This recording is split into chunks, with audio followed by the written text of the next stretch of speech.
Let us discuss question number 90 now of KVS PhD phase 2017. Question है, in a transformer the number of turns in the primary and secondary windings are 400 and 2000. The power output to the primary is 10 kilowatt at 200 volt.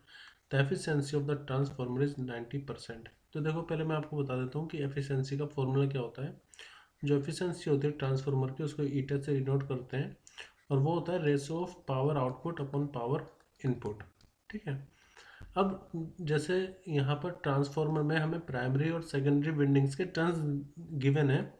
Primary में यहाँ पर 400 turns है और secondary में number of turns काफ़ी ज़्यादा है उससे। प्राइमरी से अगर आप कंपेयर करें तो नंबर ऑफ टर्न्स यहाँ पर है 2000।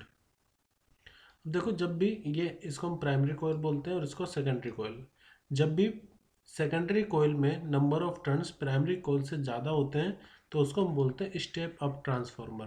तो ये स्टेप अप ट्रांसफार्मर गिवन है हमें। ठीक है, ये है स्टेप अप ट्रांसफार्मर। अब एफिशिएंसी तो मैंने आपको बता दिया, एफिशिएंसी होता है पावर आउटपुट अपन पावर इनपुट। यहाँ पे एफिशिएंसी में 90% गिवन है। तो और यहाँ पर बोला the power output to the primary is 10 kilowatt at 200 volt, यानी कि ये प्राइमरी की बात हो रही है यहाँ पर कि प्राइमरी यानी कि इनपुट वोल्टेज हमें गिवन है 200 वोल्ट। हमें आउटपुट पावर फाइंड करनी है, कितनी होगी। तो अगर पहले हम पावर फाइंड कर लेते हैं आउटपुट पर कितनी है। पावर इनपुट पर हमें गिवन है, इनपुट पावर है हमारे पास 10 किलोवाट। तो आउटपुट पावर कितनी होगी तो उसे मैं एफिशिएंसी के फॉर्मूले से निकालूंगा। देखो आउटपुट पावर हम लिख सकते हैं, power output will be equal to eta times power input. अभी ईटा यानी कि एफिशिएंसी कितनी है 90% है, तो इसको हम लिखेंगे 90/100 इंटू में इनपुट पावर कितनी है 10 किलोवाट।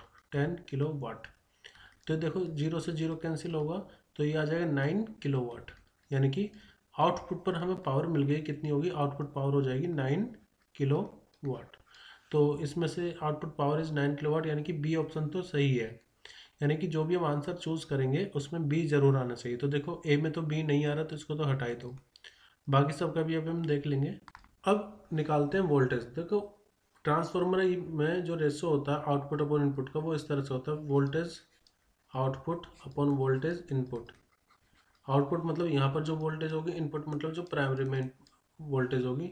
तो V output upon V input का जो रेशियो होता है वो नंबर ऑफ टर्न्स जो सेकेंडरी कॉइल में है अपॉन नंबर ऑफ टर्न्स जो इनपुट कॉइल में या प्राइमरी कॉइल में है, यानी V naught upon I V input equal to N S upon N P, ये होता है। और अगर हम करंट के रेशियो में बात करें तो N S upon N P current पर ये इन्वर्सली डिपेंड करता है, यानी कि यहाँ पर मैं लिखूंगा करंट इन प्राइमरी कॉइल, ठीक है, और यहाँ पर मैं लिखूंगा करंट इन सेकेंडरी कॉइल। अच्छा, प्राइमरी की जगह पर हम आई नोट भी लिख सकते हैं, मतलब इनपुट करंट, और ये हो जाएगा सेकेंडरी या आउटपुट करंट। ठीक है, यहाँ पर आप इनपुट लिख लीजिए इनपुट करंट और यहाँ पर आउटपुट करंट। फिलहाल हम इस रेशो को यूज कर लेते हैं कि voltage output upon voltage input बराबर होता है number of turns in the secondary coil divided by number of turns in the primary coil. तो वी आउटपुट, अब देखो वी इनपुट तो हमें पता है कितना है 200, एन एस कितना है 2000, एन पी यानी प्राइमरी में टर्न्स कितने हैं 400। तो 200 से ये तो कैंसिल आउट हो जाएगा, ये आ जाएगा आपका 2, और इसको 2000 को आपको हाफ करना पड़ेगा तो ये आ जाएगा 100 वोल्ट, यानी कि आउटपुट पर जो वोल्टेज मिलेगी वो मिलेगी आपको 1000 वोल्ट। यानी कि ऑप्शन ए भी यहाँ पर सही होगा, स्टेटमेंट ए भी सही होगी, स्टेटमेंट बी भी सही होगी। तो हम इसको भी हटा देते हैं क्योंकि आप इसमें देखो कहीं पर भी ए नहीं आ रहा, लेकिन ए तो सही है अभी हमने देखा। तो अब हमारे पास दो ऑप्शन बचे हैं बी और सी। अब करंट और फाइंड करते हैं। तो देखो अगर मुझे मान लीजिए यहाँ पर इनपुट करंट फाइंड करना है, इनपुट करंट, तो मैं फॉर्मूला यूज करूँगा पावर का। पावर इक्वल टू क्या होता है, पावर इक्वल टू होता है वोल्टेज इनटू में करंट। तो हम प्राइमरी के लिए अप्लाई कर लेते हैं, मतलब इनपुट वोल्टेज और उस यहाँ पर इनपुट करंट। तो इनपुट पावर कितनी है, पावर इनपुट पर कितनी है 10 किलोवाट। 10 किलोवाट, 10 किलोवाट को आप 10 इंटू 10⁻³ भी लिख सकते हैं, इक्वल टू इनपुट पर वोल्टेज कितनी है वो है 200 इंटू करंट इनपुट पर हमें निकालना है, इनपुट मतलब प्राइमरी। तो आई इनपुट कितना आ जाएगा, करंट इन प्राइमरी को आएगा 10 इंटू 10⁻³ डिवाइडेड बाय 2 इंटू 10⁻²।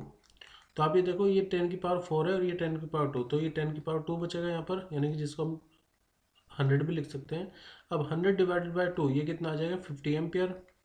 तो इसका मतलब इनपुट पे जो करंट आएगा या करंट जो प्राइमरी में होगा वो कितना आएगा, 50 एम्पियर।